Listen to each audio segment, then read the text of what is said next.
Common nouns and proper nouns. ಸಾಮಾನ್ಯ ನಾಮಪದ ಮತ್ತು ವಿಶೇಷ ನಾಮಪದ. Common nouns refer to general names of people, places or things.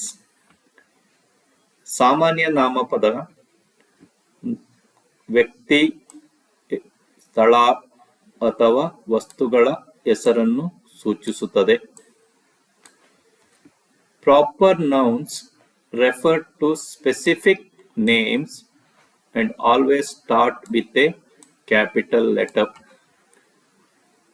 ವಿಶೇಷ ನಾಮಪದಗಳು ನಿರ್ದಿಷ್ಟ ಹೆಸರನ್ನು ಸೂಚಿಸುತ್ತದೆ ಮತ್ತು ಯಾವಾಗಲೂ ದೊಡ್ಡ ಅಕ್ಷರದಿಂದ ಪ್ರಾರಂಭವಾಗುತ್ತದೆ.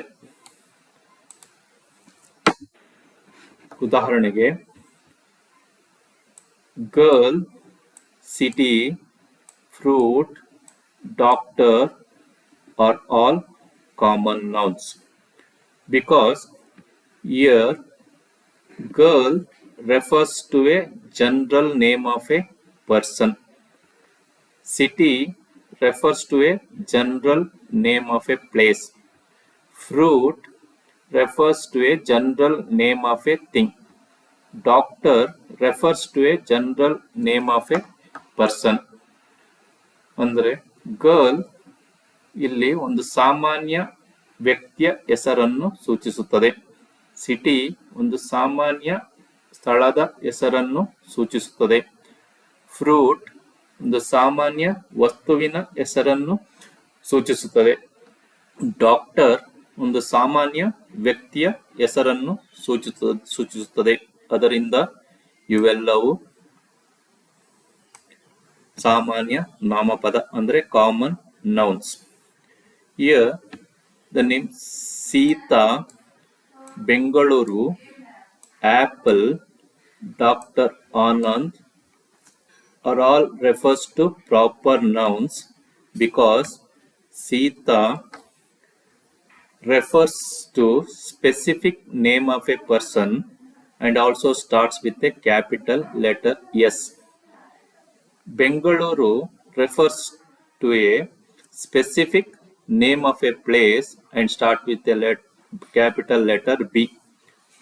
Apple refers to a specific name of a thing and start with a capital letter A. Dr. Anand refers to a specific name of a person and start with capital letter D. So these are all proper nouns. ಇಲ್ಲಿ ಸೀತಾ ನಿರ್ದಿಷ್ಟವಾದ ವ್ಯಕ್ತಿಯ ಹೆಸರನ್ನು ಸೂಚಿಸುತ್ತದೆ ಮತ್ತು S capital letter ಇಂದ ಪ್ರಾರಂಭವಾಗಿದೆ. ಹಾಗೆ ಬೆಂಗಳೂರು ಒಂದು ನಿರ್ದಿಷ್ಟವಾದ ಸ್ಥಳದ ಹೆಸರನ್ನು ಸೂಚಿಸುತ್ತದೆ ಮತ್ತು ಕ್ಯಾಪಿಟಲ್ ಲೆಟರ್ ಬಿ ಇಂದ ಶುರುವಾಗಿದೆ. ಹಾಗೆಯೇ ಆಪಲ್ ಒಂದು ನಿರ್ದಿಷ್ಟವಾದ ವಸ್ತುವಿನ ಹೆಸರನ್ನು ಸೂಚಿಸುತ್ತದೆ ಮತ್ತು ಪ್ರಾರಂಭದಲ್ಲಿ ಕ್ಯಾಪಿಟಲ್ ಲೆಟರ್ನಿಂದ ಆರಂಭಗೊಂಡಿದೆ. ಹಾಗೆ ಡಾಕ್ಟರ್ ಆನಂದ್ ಒಂದು ನಿರ್ದಿಷ್ಟವಾದ ವ್ಯಕ್ತಿಯ ಹೆಸರನ್ನು ಸೂಚಿಸುತ್ತದೆ. ಹಾಗೆ ಕ್ಯಾಪಿಟಲ್ ಲೆಟರ್ ಡಿ ಇಂದ ಆರಂಭವಾಗಿದೆ. ಅದರಿಂದ ಇವೆಲ್ಲವೂ ಪ್ರಾಪರ್ ನೌನ್ಸ್, ವಿಶೇಷ ನಾಮಪದ. So let us go to for an example in a sentence. My doctor is very kind and Dr. Anand is kind. In these two sentences, the first sentence where doctor is a noun. So here, the noun is in the form of general name. So it is a common noun.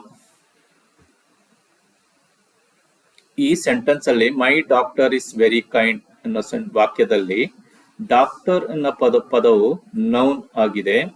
ಹಾಗೆಯೂ ಇದು doctor ಅನ್ನುವುದು ಸಾಮಾನ್ಯ ವ್ಯಕ್ತಿಯ ಹೆಸರನ್ನು ಸೂಚಿಸುತ್ತದೆ. ಅದರಿಂದ ಇದು common noun ಆಗಿರುತ್ತದೆ.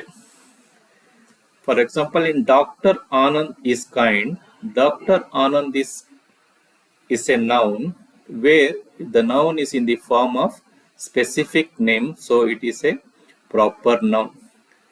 Doctor Anand is kind ಅನ್ನೋ ವಾಕ್ಯದಲ್ಲಿ ಡಾಕ್ಟರ್ ಆನಂದ್ ನೌನ್ ಫಾರ್ಮ್ ಅಲ್ಲಿ ಇದೆ.